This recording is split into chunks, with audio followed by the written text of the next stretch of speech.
Aí falando da língua viva, né?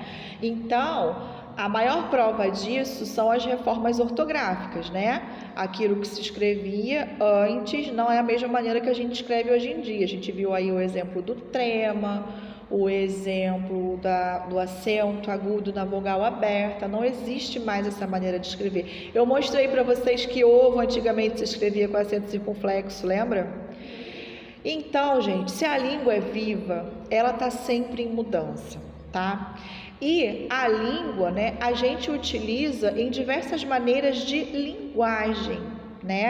A gente tem aí vários tipos de linguagem, mas o que interessa para a gente agora é a linguagem formal e a linguagem informal. Ok? Agora você vai pensar comigo assim, olha, se a linguagem é como eu uso a língua, você pode usá-la de maneira formal, isso é, a norma culta, a norma padrão, né? Tudo aquilo que você entende da gramática e você tem que colocar para fora nesse tipo de linguagem, a linguagem formal, aquela que não aceita erro, aquela que tem que ser escrita e falada de forma padrão, de forma normativa. Mas a linguagem informal é a que vai interessar para a gente agora, tá? As variedades linguísticas têm a ver com linguagem informal. O que é a linguagem informal? O que é a linguagem informal? É a linguagem não formal. Parabéns. Me dá um exemplo de linguagem informal.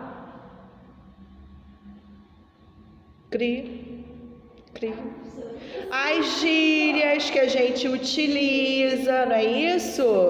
A maneira de você falar, as abreviações que você utiliza quando você escreve, não só isso, tá? A linguagem informal, gente, é a linguagem, alguém falou aí, é a linguagem coloquial. É aquela linguagem que a gente utiliza no dia a dia, cheia de gírias, cheia de emoji quando está na forma escrita, ok? É a linguagem popular, é aquilo que a gente utiliza no dia a dia, tá? Então, olha só, a linguagem informal, coloquei aqui para vocês, ó. Ela aceita todas as linguagens, todas as variedades. Vamos seguir numa outra máxima. Se a língua é viva, ela varia, certo? Ela não é viva? Se ela é viva, ela não sofre influência. Vamos pensar comigo. Você está aqui no Rio de Janeiro, viaja para o Nordeste, você vai voltar falando com o sotaque nordestino, falando palavras que aqui no Rio de Janeiro nem existe. Tá aqui, viaja para o Sul, tu volta falando com todo aquele sotaque do Sul. Não estou nem dando exemplo assim de que a língua sofre influência, não estou utilizando nada assim catedrático, estou te dando a influência que a gente sabe o que? Do sotaque. Eu sou uma esponja. Se eu ouvir Ivete Sangalo tocando o dia inteiro no CD, quando acaba eu já estou falando baianês. Já estou falando com aquele sotaque, a minha voz naturalmente já engrossa e eu já começo a falar. Por quê, gente? Porque a minha linguagem sofreu influência da voz daquela pessoa, da maneira que aquela pessoa estava falando. Isso é a língua sofrer influência. Eu dei um exemplo de uma pessoa que tem um sotaque muito característico, tá? Então, olha só, as variedades acontecem quando a língua sofre influência do ambiente falante, ok? O ser falante, isso é eu vou me colocar como ser falante. O ser falante sofre influência do ambiente falante em que ele está inserido. E é por isso que a gente não pode dizer, no caso da variedade linguística, somente a variedade linguística aceita, isso é, a gente não poder dizer que uma pessoa que fala nós vai, a gente não pode dizer que está errado. Na linguagem formal, está errado. Mas na linguagem informal, isso é, dentro da linguagem informal, coloquial, está certo, porque foi assim que ele aprendeu a falar. Se todos da comunidade falante dele falam dessa maneira, como ele saberia que ele está falando certo, como ele saberia que ele está falando errado? Aí a gente chega nessa máxima que eu coloquei aqui para vocês, ó, aqui no final, aqui em pretinho, ó. A máxima da variedade linguística. Não existe certo ou errado quando se trata de variedade linguística. O falante só está utilizando um tipo de variedade. Aí vamos lá. Eu falo aqui a Impim. Lá no Nordeste se fala macaxeira. Então uma pessoa que mora lá está falando errado, porque para mim é a Impim e ele tinha que falar a Impim. Está errada essa informação. Não existe certo ou errado. Eu não estou certa porque eu estou falando a Impim e a pessoa lá não está certa porque está falando macaxeira. Não está errada. É uma variedade. Vocês conseguem entender essa afirmação, essa afirmativa, essa máxima? Isso é, vamos pro polêmico, bolacha ou biscoito? Não existe bolacha, não existe biscoito. Uns biscoitos chama de salgadinho, outro salgadinho chama de biscoito. Gente, olha só, pra gente aqui do Rio, biscoito é tudo, até Cheetos, fandangos. Lá em São Paulo é salgadinho. Lá em São Paulo, os Cheetos, fandangos, é salgadinho. Para mim, salgadinho é coxinha, quibe. Aí, para eles, o biscoito não é biscoito é bolacha. E pra gente aqui do Rio, tudo é biscoito, inclusive os Cheetos. Os Cheetos é biscoito. Eu não chamo Cheetos de salgadinho. Você chama Cheetos de salgadinho? Biscoito salgado, biscoito doce. Eu chamo de biscoitinho amarelinho, que eu já sei que é os Cheetos. Mas é tudo biscoito. Agora, eu não estou certa porque eu estou falando tudo biscoito. O paulista não está errado porque está falando que um é salgadinho, o outro é bolacha e o biscoito não existe na linguagem dele. É apenas uma variedade. Lá em São Paulo se usa assim. Aqui no Rio se usa assim. Lá no Nordeste, quando eu passei um tempo lá com a minha mãe, esse biscoito Cheetos chama pipoca. E pipoca pra mim é milho na panela, estourou, vira pipoca. Entendeu? É pipoca. E aí? Entendeu? Então olha só, eu tô falando isso para que você não tenha na sua cabeça a ideia de certo e errado. Gente, somente quando se trata dessa matéria. A gente está careca de saber que quem fala nós vai está muito errado na gramática, né? Os basculantes, as salsicha, tá tudo errado. Mas a pessoa aprendeu a falar salsicha. Ninguém no ambiente que ela mora, ninguém que conversa com ela fala salsicha. Inclusive, se todos falam salsicha e uma pessoa fala salsicha, na cabeça de quem está falando salsicha, quem está errado é o que está falando salsicha. Concorda comigo? Então, nessa hora, você não pode pensar em certo e errado. Olha o nome, variedade linguística. É como a língua varia, como que essa língua vai variar, agora que importa pra gente.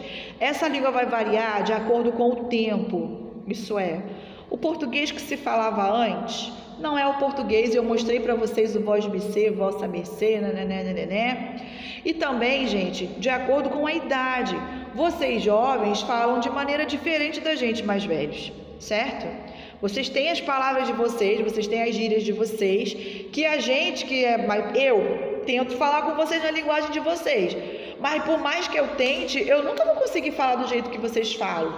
Eu nunca vou conseguir me inteirar. Por quê? Porque existe uma diferença temporal aí. Nesse caso, uma diferença etária. Já escutou sua avó falando? Já imagina sua avó falando como você, chamando todo mundo de Mac? Não vai rolar, gente. Ela não vai fazer isso nunca. A pobre coitada tá falando do jeitinho dela lá, fazendo os crochêzinhos dela, entendeu? Então, é diferente o tipo de linguagem da sua avó. Vamos pensar da sua bisavó, porque hoje em dia as avós estão muito novas. Pensa aí a linguagem da sua bisavó para a sua linguagem. A minha avó chamava qualquer casaco, a Yasmin está aqui de casaco. A minha avó falava que qualquer casaco era uma japona. Já ouviu falar em japona na sua vida? Casaco. Minha filha, hoje o tempo está chuvoso, vai de japona. Era um casaco que botava assim por cima. Casaco, japona. E eu sei lá o que é japona, meu Deus do céu. Tá? Então, olha só, o tempo, a variedade temporal é uma das mudanças, é uma das influências que a língua sofre. Sofre o quê? Com o passar do tempo. O que se falava antigamente não se fala da mesma maneira hoje. Ou pessoas de idades diferentes. Gente, 2 gerações convivendo, é muita loucura na linguagem. A gente também tem a linguagem regional, a variedade regional. E essa é a variedade que mais grita. Porque além de palavras diferentes, né, de região para região, como eu já dei o exemplo aí do biscoito e da bolacha, a gente tem sotaques. E o sotaque acaba modificando uma palavra. Já aqui no Rio de Janeiro a gente fala dia. Fala dia. Dia. Fala dia. Dia. Lá em São Paulo, eles falam rapidinho. Dia. E acho que no Piauí não se fala dia, se fala dia. Olha a diferença do meu dia para o dia. Direitinho. Olha que diferença que a gente tem. Isso não é sotaque, isso é pronúncia. Fala, Yasmin.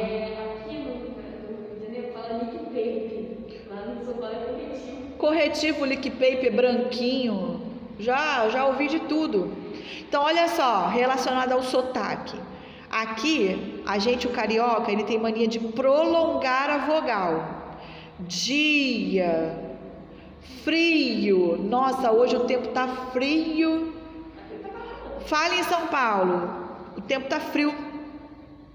Frio. Eles não falam frio. Eles falam frio. É diferente o pronunciar das palavras, não somente sotaque, né? Mas a pronúncia de algumas palavras. Então, de acordo com a região, isso é, assim, eu estou falando os mais gritantes, né? Professora, também tem aquela que fala que a gente puxa mais o S. O nosso S é chiado das coisas. É como se tivesse um X no final. As minhas amigas de outros estados pedem, sabem que eu sou carioca, pedem pra eu falar: esqueci o isqueiro na esquina da escola. Esqueci o isqueiro na esquina da escola. Olha quando... Parece uma cigarra. Quer dizer, e eles não falam assim, e é muito engraçado a gente ter amigos em outros estados, né? Então, olha só, a região, gente, é o que mais grita, tá? Então, se você ver um texto com algum sotaque escrito, com alguma palavra diferente, você já sabe que é a característica de região. Outra característica, outra variedade, né, que a gente também muda é a diferença social. Gente, nunca fale nível social. São camadas sociais da sociedade, né? Pessoas que falam diferente de acordo com a sua sociedade. Isso é, eu mostrei para vocês, eu lembro que eu falei para vocês sobre as youtubers que falam todas iguais, não foi? Que eu falei o jeitinho delas falarem, eu falei o pessoal religioso que tem aquelas palavras específicas que elas utilizam. Nesse social entra as gírias, tá? Gíria de quem mora na periferia é diferente de gíria de quem mora no asfalto, é diferente da gíria de quem mora lá no alto do morro. São palavras diferentes que a gente tem. Vocês estudantes têm gírias diferentes de nós professores, tá? Tudo isso, gente, influencia. Mas o mais interessante, né, dessas gírias, desse nível social, são o significado das palavras, né? Muitas vezes o que a gente fala aqui é diferente, é a mesma palavra utilizada como gíria, é diferente em outro lugar, tá? Então pensa sempre nisso, olha, camada social, nível social não, é pejorativo, dá a impressão que o pobre fala de um jeito e o rico fala de outro. Falar, fala, né? Mas hoje em dia não é politicamente correto. Tem todo aí um papo, né, de estudo, que teve acesso a estudo, que não teve, nananã. Então, o nível social, a camada social, ela envolve isso e é muito delicado. Além disso, gente, a situação, a variedade situacional é a única que você consegue mudar porque você quer. De acordo com o nível da conversa, de acordo com o nível do ambiente, você vai mudar o seu discurso. Você vai lá falar com uma pessoa formalmente, mas na sua casa, com seus amigos, com seus familiares, você vai falar informalmente. Informalmente até demais, né, gente? Porque a gente às vezes abusa do informal que a gente tem. Por exemplo, né, eu estou aqui falando com vocês de uma maneira informal, mas se eu for dar uma palestra ou for participar de alguma reunião que tem a ver com a minha profissão, que tem a ver comigo como professora, eu tenho que utilizar o meu melhor português, porque eu preciso ser levada a sério. Então eu preciso utilizar o meu português formal. Eu preciso mudar o meu discurso, mudar a minha fala de acordo com a situação. Então você muda o nível de formalidade de acordo com a situação que você está, né? Eu nunca esqueço a história de um professor meu que me contou uma história que ele foi comprar um perfume de Dia das Mães e aí ele estava assim, né, arrumado normalmente, assim, com uma t-shirt, uma calça, e aí a vendedora começou a olhar para ele e não queria atender ele, achando que ele ia ser cliente caroço, né, que ele só ia entrar, ver e não ia comprar nada. Aí ele foi lá, quando ela perguntou, posso ajudar, que não sei o que, cheia de má vontade. Ele, pro meu professor da faculdade, humildaço, ele virou e falou com a mulher no português mais rebuscado que ele tinha. Ele disse que de repente a mulher mudou de figura. Tipo assim, deve ser alguém importante que está aqui na loja comprando, né? Vai gastar uma fortuna aqui de perfume. Olha como é que são as coisas, né? Olha a situação. Ele estava lá de boa olhando, aí ela olhou assim para ele e falou, cliente caroço, não vou atender. Aí quando viu ele falando, né, com o português todo empolado, utilizando as melhores palavras, opa, essa pessoa deve ser uma pessoa importante, vou atender essa pessoa com mais carinho, com mais cuidado. Ó, como é que a mudança de situação interferiu nesse caso? Nesse caso, a mulher se ferrou, né? Porque o professor foi embora só de sacanagem para não dar comissão para ela. Mas foi muito do bem feito, não foi? Diz que não foi bem feito. Foi muito do bem feito. Sem vergonha. Fulano de tal falando biscoito bolacha. Para você, está certo ou está errado? Errado. Biscoito, todo mundo tem que falar biscoito. Maria Eduarda, lê aqui embaixo. Não existe certo ou errado quando se trata de variedade. Só está se usando um tipo de variedade, Maria Eduarda.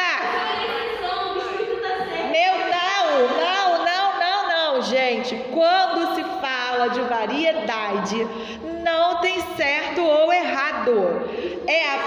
A resposta é essa. É apenas um tipo de Yasmin aceita.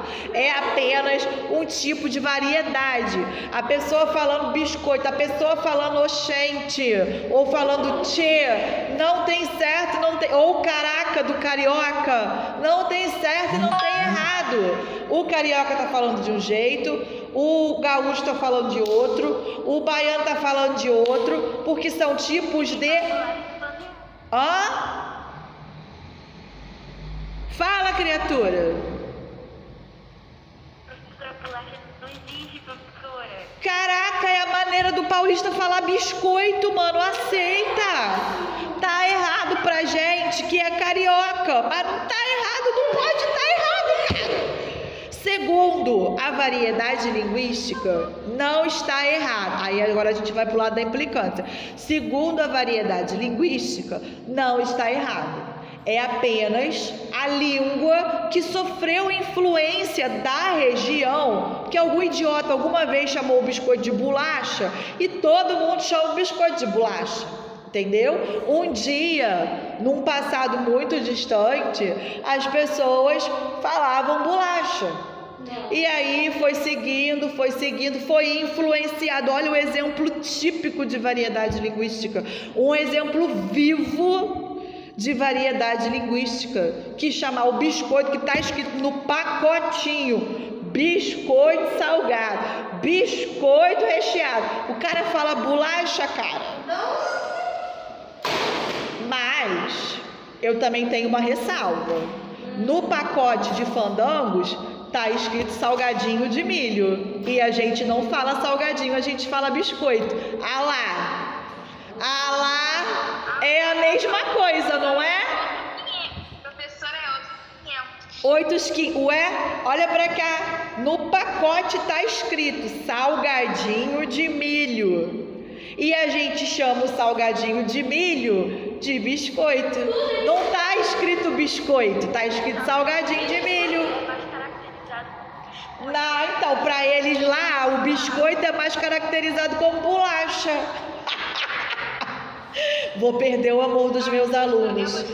Mentira, gente, não posso perder o amor de vocês. Vocês estão certos, entendeu? Não vamos discutir, é tudo biscoito e a amizade continua. Ela tá defendendo muito. Não sou paulista não. Olha, gente, então, vocês entenderam? Mesmo aqui no meio da brincadeira, vocês conseguem entender que não tem certo e não tem errado, ok? É um tipo de variedade. Aceita, é a matéria, ok? E aí, a gente vai fazer o exercício da página 70.